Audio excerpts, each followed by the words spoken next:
I somehow spawned at the base of the deadliest mountain in all of Minecraft's mountains. I gave myself the next 240 Minecraft hours to fend off swarms of monsters, explore some of the most dangerous places known to mankind, and even fight off skeletons in the freezing cold temperatures. On day 1, I spawned into a cave, full of dripstone, not knowing where or why I was there. I followed what seemed to be a trail that led to a source of water. It eventually led me to my first checkpoint, which marked a milestone in my journey. I spent the rest of that day exploring and taking it all in, and that marked the end of day 1. Since I had armor and some food, I decided why not waste the rest of the day collecting wood and exploring. But later in this challenge, I realized that I made a huge mistake wasting all this time on useless things. Day 3 was the day that I started to work my way towards a suspicious looking cave that intimidated me at first. I was right, creepers are always the first to attack in any challenge, as you can remember if you watched both of my desert videos. With training, creepers have gotten easier and easier to defeat. My friends say I'm bad at PvP, so I try to get better by defeating mobs.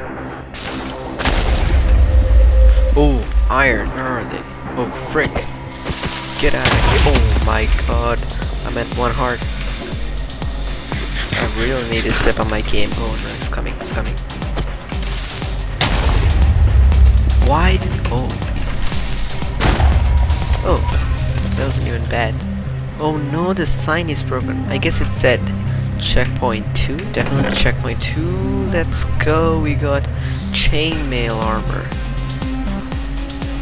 and a stone sword and some cooked pork chop and a light gray bed. And after a lot of fighting, the relaxation made the end of day 3 not so surprising.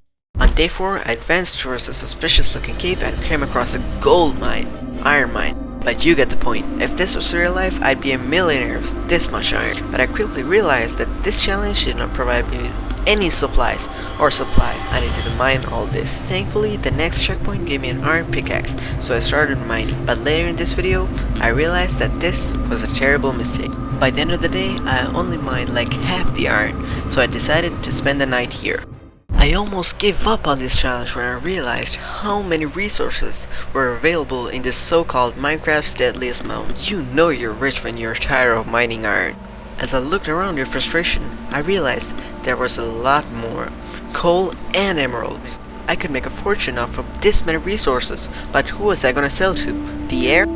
I gave up and started advancing to the dangerously cold peaks of the mountain with little to no oxygen. It was getting way too hard to go up, so I decided to rest for the day.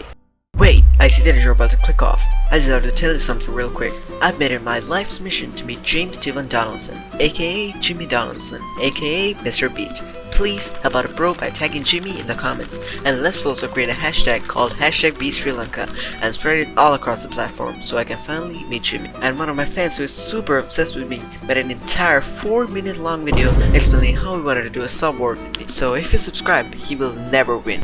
And in case I wasted your time here, I found this awesome Minecraft live steal server to pay back. It's super fun and you should try it out as well. IP in the pinned comment. This deadly mountain was just as rewarding as it was punishing. It rewarded me with a chest full of loot, which I could use to fight the final battle to reach the summit, unlike that one time when one of my challenges ended without a boss fight. I don't know how it'll go this time. I feasted on the treat which was given to me by the gods of this mountain. This day, I decided it was time for a change. I was gonna finish this challenge before day 10. As I turned around, I realized that my goal was here the entire time, but guarding it were skeletons, one of my biggest weaknesses. Zombies and creepers are easy, but skeletons have a higher range, and escaping from moving targets has been one of my biggest weaknesses, even in real life, and I have to fight 10 of these. The shield came in clutch when it came to defending me from the dangerous arrows shot by these skeletons. That guy spotted me.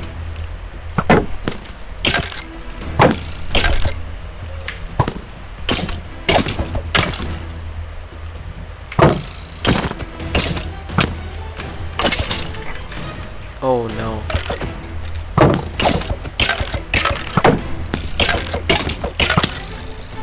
I'm getting attacked from all sides, I guess. That was brutal. No. It's attacking me. They're attacking me. They're attacking each other. Okay, you have really bad aim.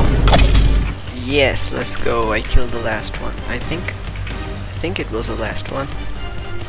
Oh no. God. This is the last one.